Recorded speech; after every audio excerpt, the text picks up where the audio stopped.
নমস্কার বন্ধুরা, স্বাদে আহ্লাদের পরিবারে আপনাদের স্বাগত। আজ মকর সংক্রান্তি, সকলকে জানাই মকর সংক্রান্তির শুভেচ্ছা। এই মকর সংক্রান্তি উপলক্ষেই আজকে পিঠেপুলি তৈরি করে আপনাদের আমি দেখাবো। তা আজকে আমি একটাই জিনিস তৈরি করে দেখাচ্ছি, সেটি হলো পাটিসাপটা। তা পাটিসাপটা বানানোর জন্য এখানে আমি এই 1 বাটি ময়দা নিয়েছি আর 1 প্যাকেট সুজি। 1 প্যাকেটে 200 গ্রাম মতো থাকে, ওই 1 প্যাকেট সুজি আর ওই ময়দা দিয়ে। তো ব্যাটারটা আপনাদের আমি পুরোপুরি তৈরি করে আমি দেখাতে পারিনি, যেহেতু আমি একাই ক্যামেরা করেছি, সেই জন্য আমি মুখে আপনাদের বলে দিচ্ছি। এখানে ওই 1 প্যাকেট সুজি আমি ঘন্টাখানেক মতো দুধে ভিজিয়ে রেখেছিলাম। তারপরে ওই ময়দা সুজি আমি একসঙ্গে আর অল্প একটু চিনি, যাতে ব্যাটারটা একেবারে মানে স্বাদের কোনো গণ্ডগোল না হয়, ওই জন্য সামান্য পরিমাণে চিনি দিয়েছি, দিয়ে ব্যাটারটা তৈরি করছি। আর ব্যাটারটা যখন হয়ে যাবে, সঙ্গে 1 চামচ মতো আমি এখানে ঘি দিয়ে দিলাম। ঘি দিয়ে সুন্দর করে ব্যাটারটাকে আমি ফেটিয়ে নিলাম। ফেটানোর পরে আমি এখানে একটা পাত্র নিয়েছি, নিয়ে এইবার আমি যে ব্যাটারটা বানিয়েছি, আমি ঘিটা ওখানে মিশিয়েছি এই কারণেই, যাতে বারবার এই ননস্টিকের এই পাত্রটায় তেল ব্রাশ করতে না হয়, ওই জন্য ঘিটা আমার মেশানো ছিল। আগে থেকেই আমি নারকেলের পুর বানিয়ে রেখেছিলাম। আর খুব সুন্দরভাবে পরিমাণটা খুব জরুরি, পরিমাণ যদি ঠিক হয় পাটিসাপটাও সুন্দরভাবে উঠে যাবে। পাটিসাপটা আমার আজকে খুব সুন্দরভাবে পাটিসাপটাটা উঠেছে। এইভাবে করবেন, সুজি সবসময় ভিজিয়ে রাখবেন। ব্যাটার তৈরি করার সময়ে সুজিটা না দিয়ে আগে থেকেই ঘন্টাখানেক বা তারও বেশি সময় ধরে যদি ভিজিয়ে রাখেন, দেখবেন ব্যাটার খুব সুন্দরভাবে তৈরি হবে আর পাটিসাপটাও খুব সুন্দরভাবে উঠেও যাবে। কী হয়, পাটিসাপটা না উঠলে আমাদের মনটা খারাপ হয়ে যায়।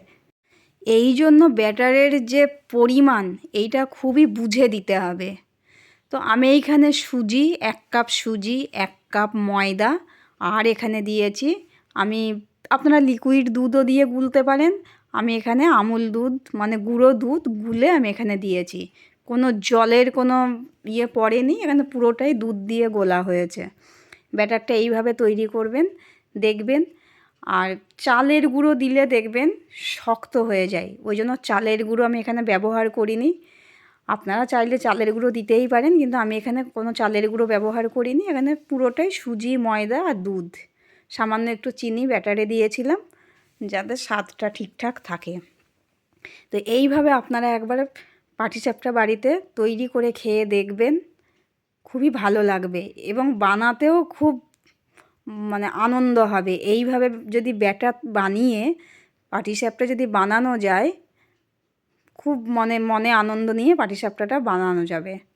আর পাটিসাপটা না উঠলে কি হয়, মনটা খারাপ হয়ে যায়।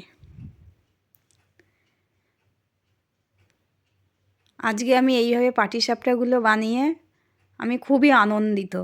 তো এইভাবে পাটিসাপটা আপনারা অবশ্যই তৈরি করে খেয়ে দেখবেন।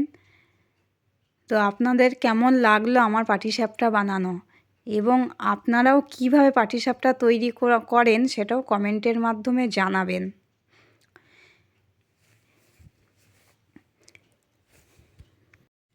এইখানে আমি 1 হাতা মতো ব্যাটার দিয়ে দিলাম।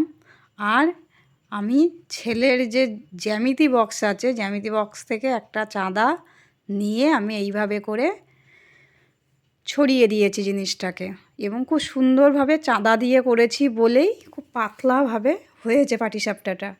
আপনারা অন্য কিছু চাইলেও দিতে পারেন, এটিএমের কার্ডের মতো যেসব কার্ডগুলো পাওয়া যায়, শক্ত টাইপের কার্ড, সেগুলো দিয়েও করতে পারেন। এবং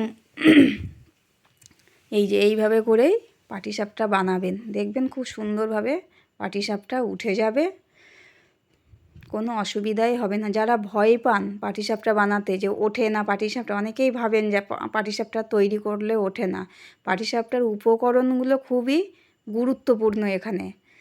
উপকরণ যদি ঠিকঠাক যদি আপনারা দিতে পারেন, অবশ্যই পাটিসাপটা সঠিকভাবে উঠেও যাবে।